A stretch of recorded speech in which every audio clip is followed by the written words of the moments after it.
It's your weekly dose of feeling good. 2NURFM's Health Naturally with Denis Stewart for our sponsor, New Lambton Herbal Medicine Centre. Denis Stewart, it is obviously the start of autumn at the moment with the temperatures dropping down a little bit and things changing just a little bit. Jane, this time of every year, for many years, I've recommended a little trilogy of natural things that should be taken to boost one's resistance. We'll talk about that as we go through the program.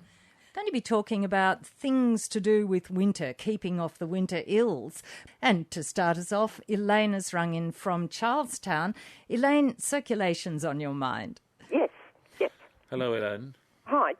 I have circulation problems with my legs, Yes. right? And I can't get those those stockings on. Yes. But I was recommended Paraben. Do you know anything Okay. about Paraben? Or is there anything better than Paraben? I think you'll find that that product and many other good products incorporate what are called bioflavonoids. Now, I speak frequently about bioflavonoids on this program, and one of the virtues of some bioflavonoids is that they do have an effect, particularly on lymphatic circulation. Have you had varicose surgery or anything like that? Yes, I had in the past, Yeah, yes. Okay. Look, generically speaking, bioflavonoids are articles that improve both blood supply and lymphatic drainage to areas, particularly areas that have been affected by surgical procedures, etc. Your problem is not an uncommon one, and bioflavonoids, unfortunately, are not recommended enough, in my opinion, even by our general practitioners.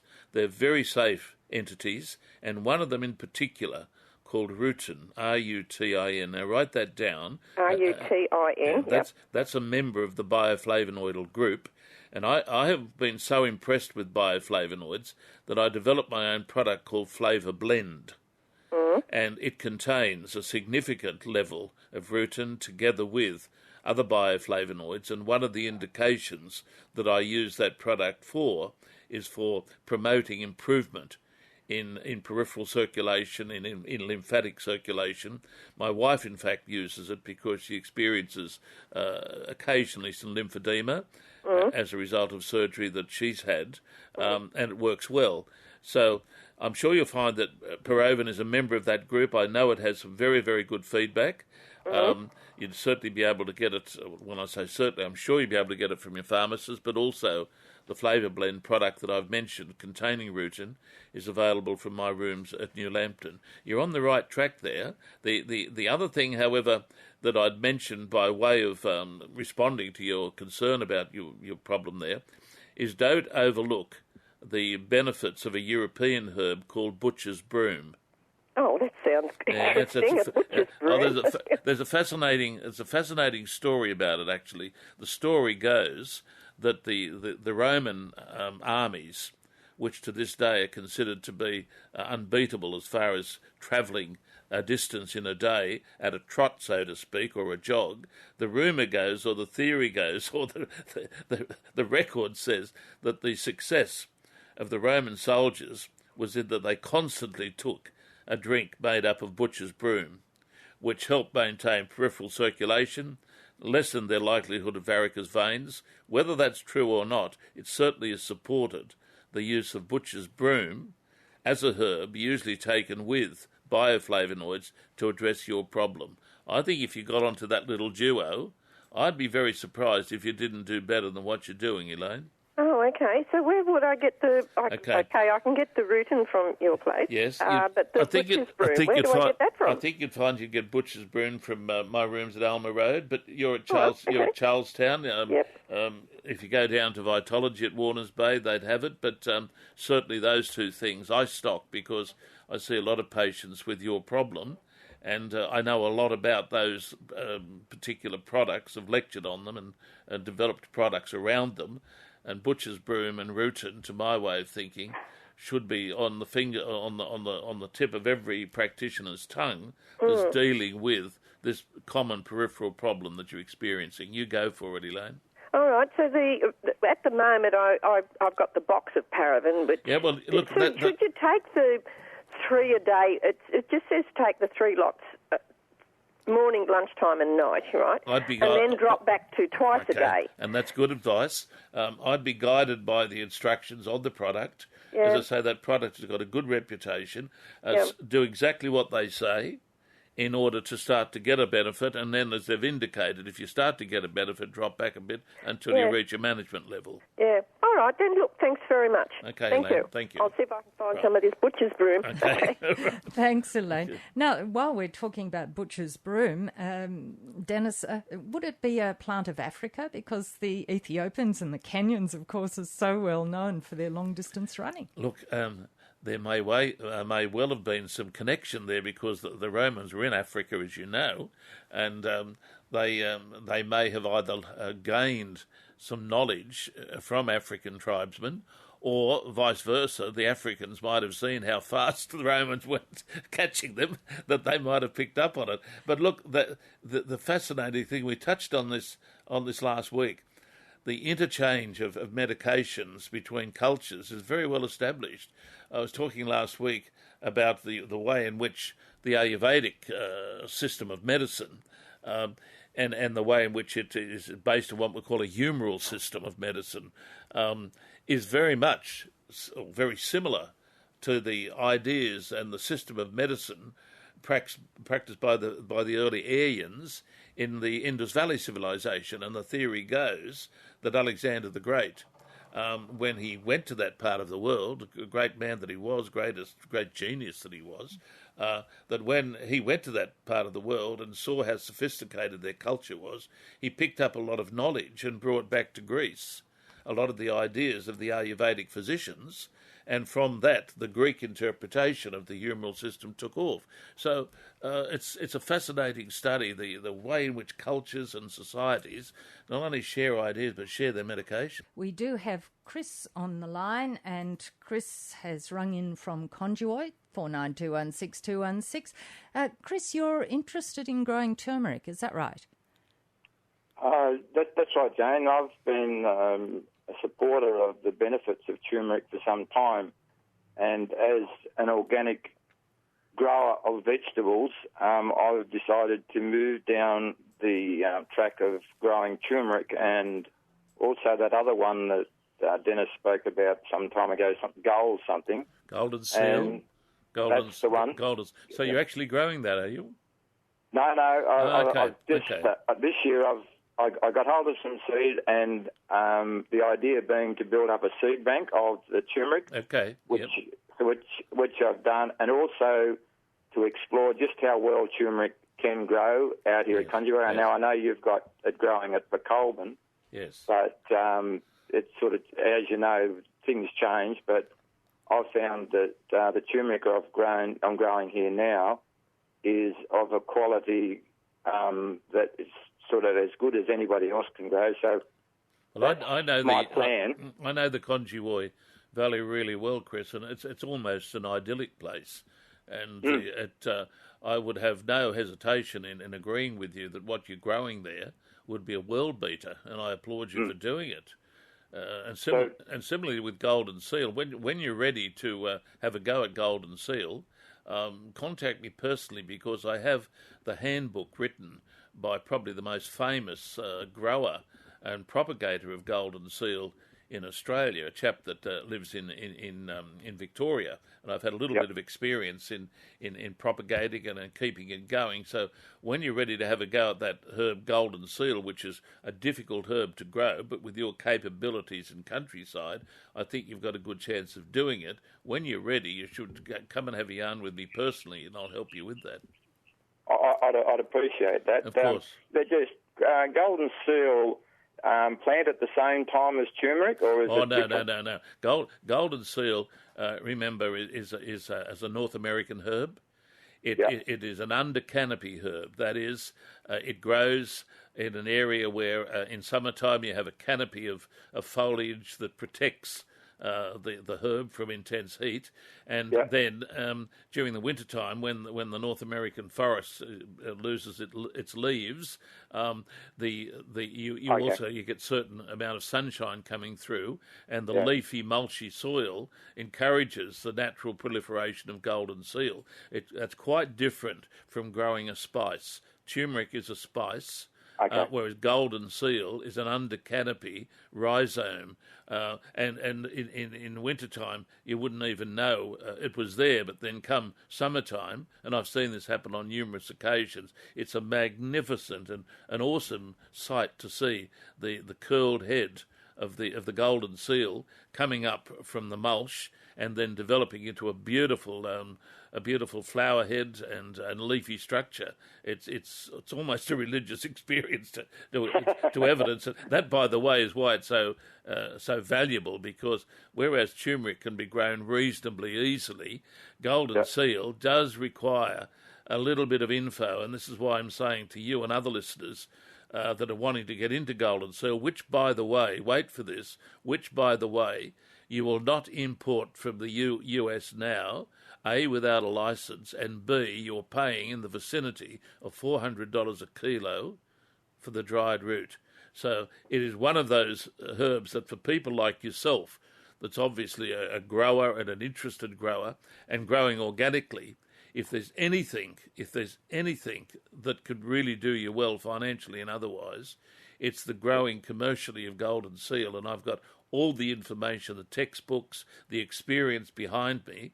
And interestingly, I have one of my students who's just back from the US, where he's been lecturing for years.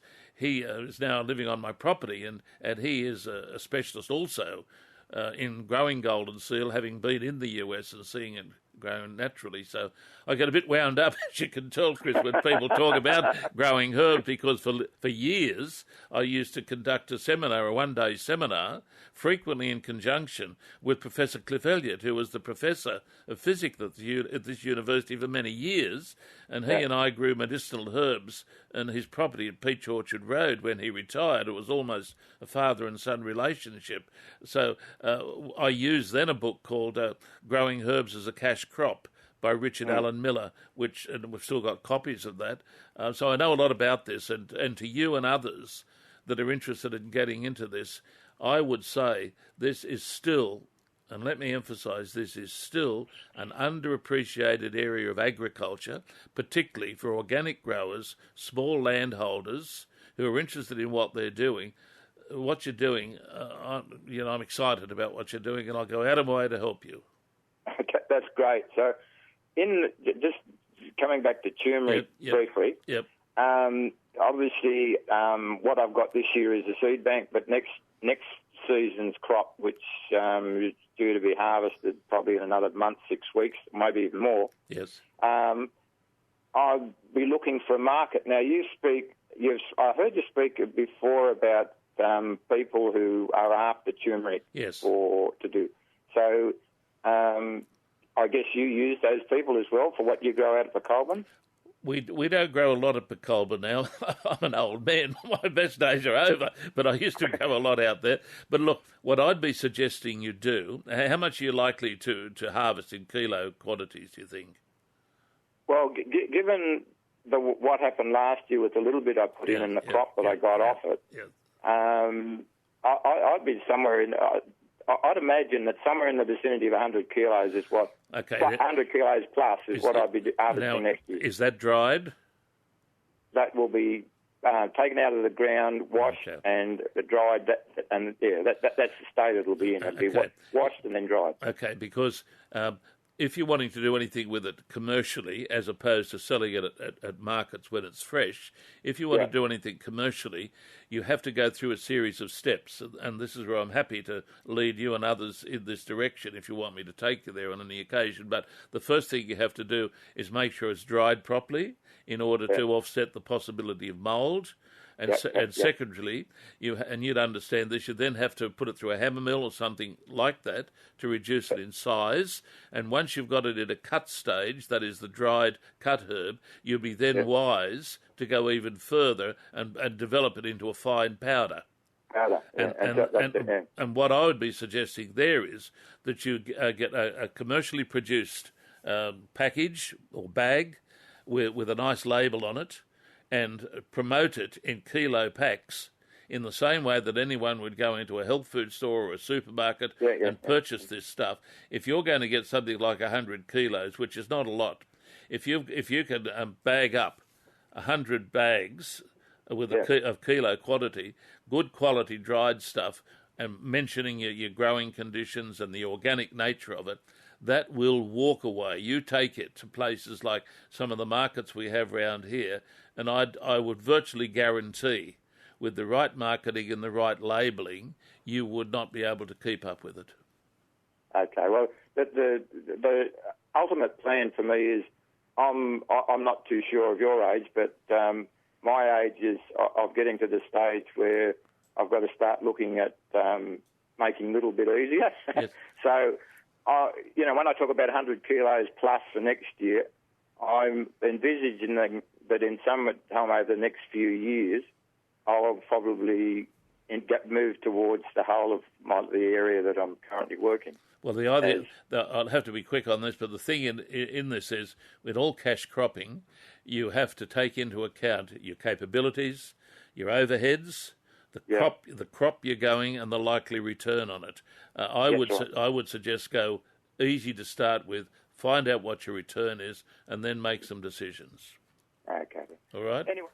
Well, thank you very much, Chris, and it certainly sounds as though we might get some locally grown turmeric. Oh, look, that would be great. That would be great, because the fact that Chris is growing his stuff organically, that in itself puts it into a premium bracket. Yes. And I don't think listeners probably appreciate this enough, but the organic category of a herb gives it a significant percentage advantage over imported non-organic material. So in my opinion, he's on a winner there, and 100 kilos is not a lot to market. That could be easily bagged up, and in smaller quantities, of course, you'd probably sell it more profitably. This is Health Naturally on 2NURFM. We're taking your calls on 49216216.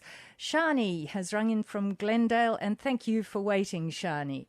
Now, can you tell us what your problem is? Something to do with gingivitis, yes?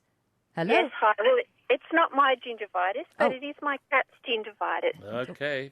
So I know you normally deal with people, Dennis, so I'm hoping that you can help me, because I have a little kitten who has terrible gingivitis and is told that he's going to be on antibiotics for the rest of his life, basically, on and off. Okay. And then I'm thinking there must be something else that I can do for him. What I'll just explain to listeners first, Shani, that gingivitis is a gum disease.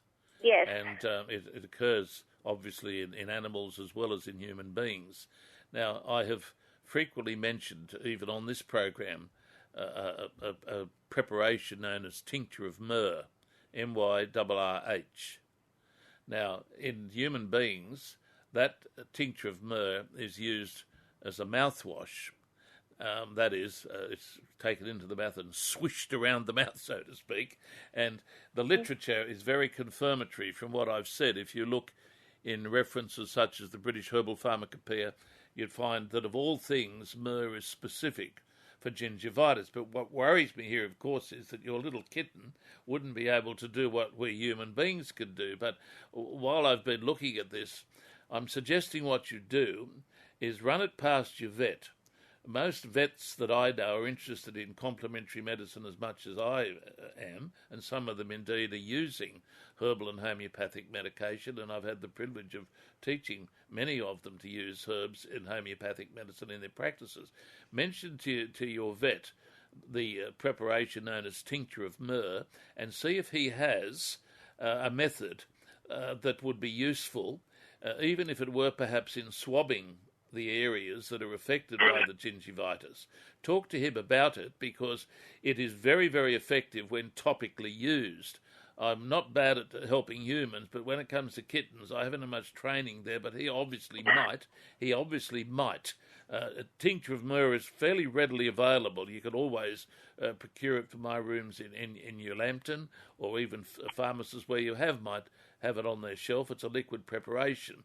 So tincture of myrrh is a topical application. Discuss it with your vet as a possible swab type of condition, or swab type of treatment. It's not that nasty, so your kitten shouldn't reject it that much. But let me just emphasise, the other component of this is to not lose sight of the importance of vitamin C and bioflavonoids in the diet. Now, you must be bored by the amount of times that I mentioned bioflavonoids, but bioflavonoids are still an underrated entity as far as I'm concerned as a nutrient to address conditions such as this, particularly in conjunction with vitamin C. And my treatment in human beings for gingivitis, and I've helped many people with this condition, is essentially structured around my preparation called Flavour Blend, which is based on bioflavonoids but also containing a significant amount of vitamin C. I suggest that could easily be worked into the kitten's diet, and I'd be surprised if that didn't do it a lot of good, particularly when I've said perhaps swabbed under your vet's guidance with tincture of myrrh. Okay, and I can buy that from your rooms, Dennis?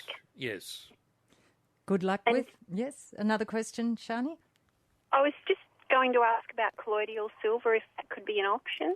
Look, I'm not a bad herbalist, but I really don't know much about silver, apart from the fact that it's a fairly valuable entity, which I wish I had some at the moment. Now, look, I don't know much about that, but I think I'm on the right track with recommending the previous recommendations to you. Thank you, Dennis. Okay, thank you, Shani. Thanks very much, Shani. And Sheridan has rung in from Belmont North, and the number to ring is 49216216. Thank you for waiting, Sheridan. And Rutin, you've got a question about that for Dennis, have you? Yes, I do. Look, my brother asked me to make this call. Yes. He can't ring you at the moment, but he heard you talking about Rutin just a little while ago. Yes. And he wants to know if it would be suitable for him.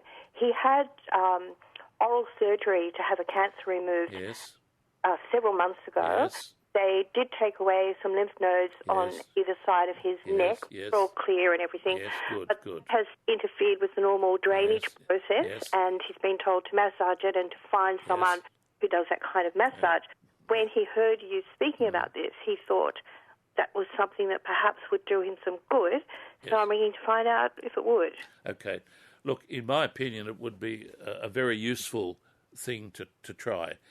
To start with, as I've indicated earlier, rutin is a bioflavonoid, and bioflavonoids are nutrients with therapeutic potential. Rutin in particular is the main bioflavonoid that is used to address poor lymphatic drainage. And I mentioned earlier that my wife's experience subsequent to breast surgery led to sometimes experiencing some lymphedema. And that would be a similar situation as far as drainage is concerned that I suspect is happening to your brother. Just as my wife has used a preparation with rutin in it from years ago when she had the surgery and has been relatively able to control her lymph drainage, I would think that it would be worthwhile in this case for your brother to try the product, any product with rutin in it. But as I said earlier, I was so impressed over many, many years of using bioflavonoids that I developed my own product, which has been put through the Therapeutic Goods Administration, known as Flavour Blend. And I am not exaggerating when I say it virtually walks out of the practice. That's a bit of a pun, isn't it? But it's very well appreciated, and I could highly recommend it, or indeed other products with rutin in it. You tell him to give it a go. I will do. And how would he get the product from you? He's on the Central Coast. Okay. Look, it's really not an issue. What part of the Central Coast is he on? He's at Saratoga. I know Saratoga well.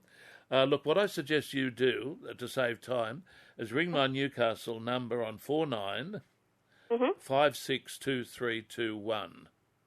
All right. Because I still have a home on the Central Coast. It's just a little bit sad that after 40 years I closed my practice on the coast 2 years ago, but we can arrange to get this to him, I'm sure. Ring the number and we can organise that for him. Oh, fabulous. Okay, thanks very much, Dennis. Health Naturally for our sponsor, Denis Stewart's New Lambton Herbal Medicine Centre. Taking your calls on 49216216. And I think we might just have a time for another call or two. Leslie is on the line already from Hamlin Terrace. Now, it's all about Parkinson's, is it, Leslie? No, it's not just Parkinson's. Right. That's for my wife, actually.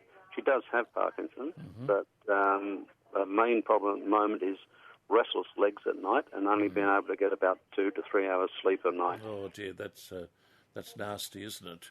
It is. Is your wife using magnesium? She has been, but our doctor has told us that the latest reports are saying that magnesium does virtually nothing. Oh well,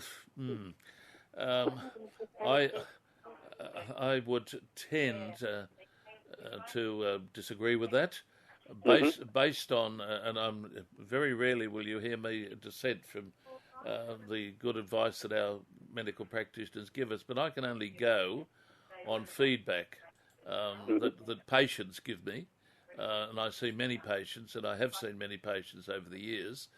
I would take issue with that. There would be many of my patients who would dare not go off magnesium. Yeah, but she had been on magnesium, the Swiss magnesium, for quite some time. She's got through a whole 200 container, and it didn't do anything for her. One thing that I would say, perhaps in defence of preparations like this, is that time is the essence. Not always using complementary medicine and what I call gentle remedies. Not always does one get an immediate benefit, and I have to explain this to people who are using herbs like ginkgo and others, that preparations grow on you over a period of time. But having said that, talk to your doctor about niacinamide. Niacinamide. Now, I have a colleague of mine who, in fact, has worked in a pharmacy for many years and who came to spend a bit of time with me and mentioned the fact that many people that use that preparation, niacinamide, have experienced great relief from this condition. Now, I haven't used it a lot, but it is worthwhile discussing with your GP. He would be aware of the substance and aware of the therapeutic dose. It would not be an expensive substance, but I think if you're going to try it, mention it to him and see what his response is. Now, with reference to the insomnia, even though this is coming from the restless leg, is your wife using anything at all to try to get some sleep? She's tried just about every sleeping tablet on the market, but the problem is not only do they not work very well on her, but they cause her a lot of hallucinations as well. Okay. Look, and again, because your wife would be on medication from her good GP for Parkinson's, what I'm going to suggest is that she not only discuss niacinamide as perhaps useful for the restless leg, but also discuss a course of treatment on the herb kava. Now, kava is becoming increasingly well known. It is now prepared in a pharmaceutical form as an over-the-counter tablet.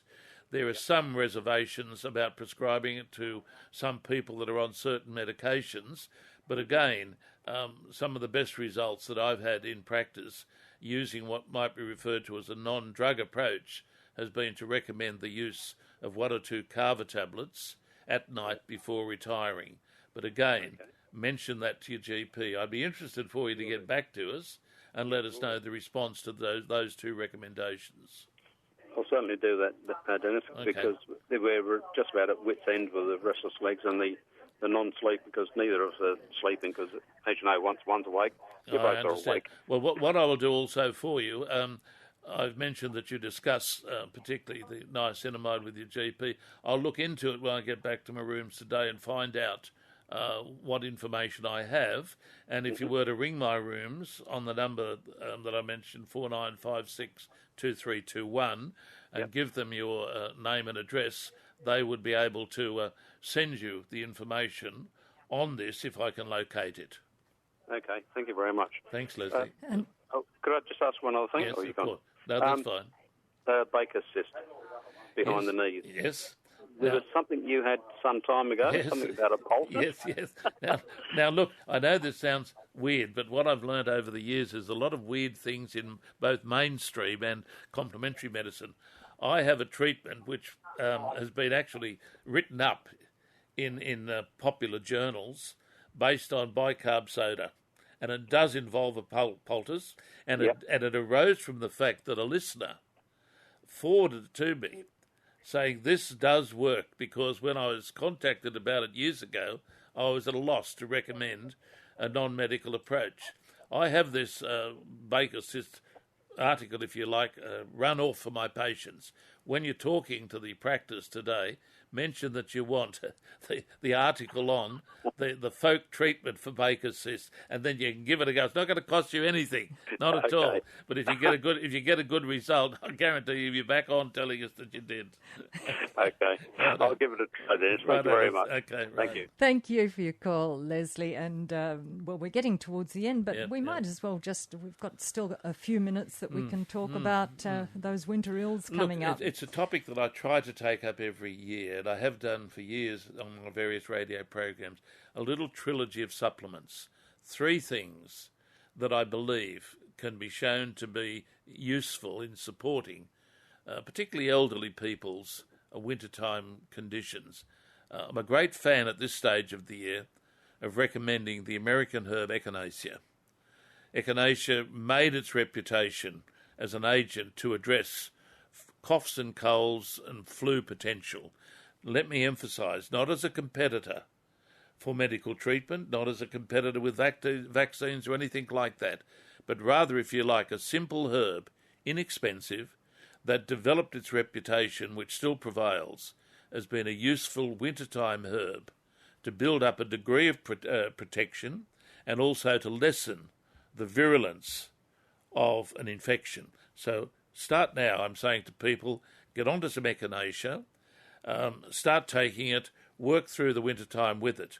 I could talk all day about patients and clients that swear by the benefit of this particular remedy. Miners in particular warm to it because as underground workers prone to colds, flus, etc., going on to this has helped many of them. Many of them have been my patients and clients. Echinacea. Echinacea. The second thing is optimise your level of vitamin C. Now, I know this is still a big debate in mainstream medicine whether Dr. Linus Pauling was right or not. I'm convinced that vitamin C has a case that when used at an optimal level, it can reinforce one's resistance. Get into some vitamin C. It's as cheap as dirt. You get it at health food stores, pharmacies, probably even supermarkets. Oranges? Well, yes, but again, optimum levels, like the level of vitamin C that you would need to get a medicinal effect. Yes. Probably is better to take it as a powder or a tablet. Something like 250 milligrams even a day, an optimum level. The final thing is, don't overlook what we learned from Asian, both Southeast Asian and South Asian medicine. I attended an Ayurvedic medical conference in Melbourne a couple of weeks ago where I spoke on Ayurvedic herbology. Most of the people that spoke were medical practitioners, some Indian, some Australian.